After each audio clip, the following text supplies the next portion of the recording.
The Royal Albert Hall has loomed over South Kensington since 1871, a much-loved London landmark and a prestigious entertainment venue that has hosted literally tens of thousands of events over the years.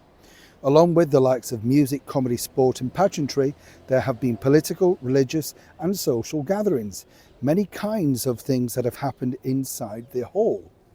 As you might expect though, in a high-profile public building, there have been plenty of protests, outcries and instances of outrageous behaviour as well. And I love the Royal Albert Hall. You know, it's one of those places when you go, I know I often say this on the show, but it's sort of steeped in history and you feel those before you that have gone, you know, these wonderful big crinoline dresses and men with top hat and tails. It was a different world, opened of course by the late Queen Victoria, and it was going to be called something different originally. I think it was the Central Hall of Sciences and stuff like that, but upon opening, you know, laying the foundation stone, all that sort of stuff, the Queen decided, well, it should be actually named the Royal Albert Hall.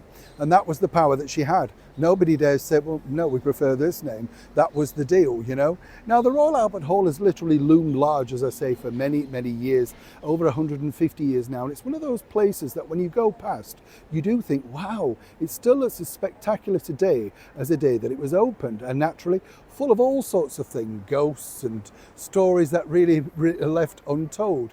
The hall, you see, has been used for so many things, most famously in the early part by the suffragettes who managed to get quite a lot of the people secreted in there. Famously, a couple of the suffragettes managed to put themselves in the famous organ of the Royal Albert Hall, but then when were found by a security guard, it could have been catastrophic for them though if they wedged themselves too far in, but that's exactly what they were hoping to do, to raise, you know, alarm for their concern and all that sort of stuff. They wanted to get their message out there. Now, one of the strangest things that went on at the hall, and I wanted to share this with you because I know lots of people like me love this. That's right, the brilliant Sherlock Holmes, written of course by Sir Arthur Conan Doyle. And Sherlock Holmes to me is just one person, you know, it's very hard. Even though I've met Sir Michael Caine who's played Sherlock Holmes, for me it has to be Basil Rathbone. He's just the best, you know, even if you watch the films now, you still feel, wow, you know, brilliant.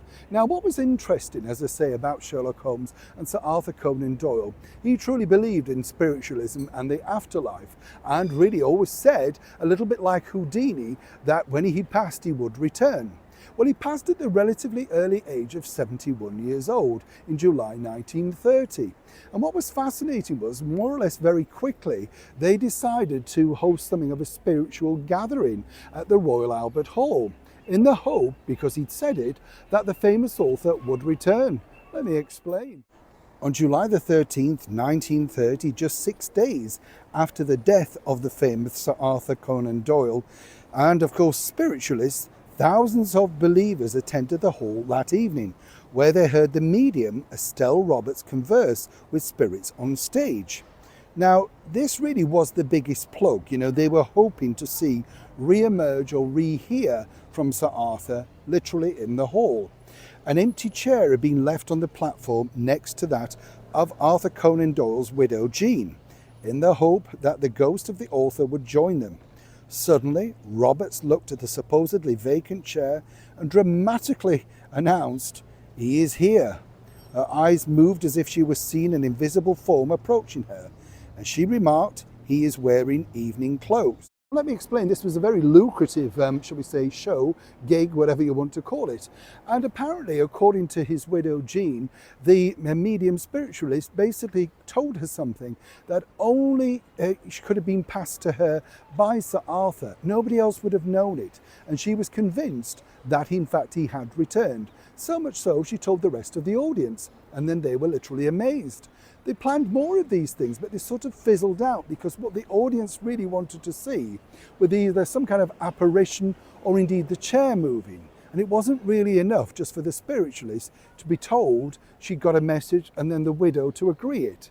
But it was one of those things that really escalated because apparently to this day the rumour goes that around that time in July, the ghost of the Sherlock Holmes writer apparently roams, yes, the corridors of the Royal Albert Hall.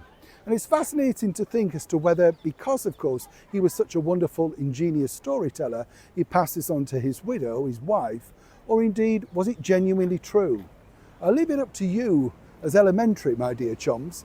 Do you believe that Sir Arthur Conan would have returned, or was it all something of a hoax to fill out the 5,000 plus seats, of which made a lot of money?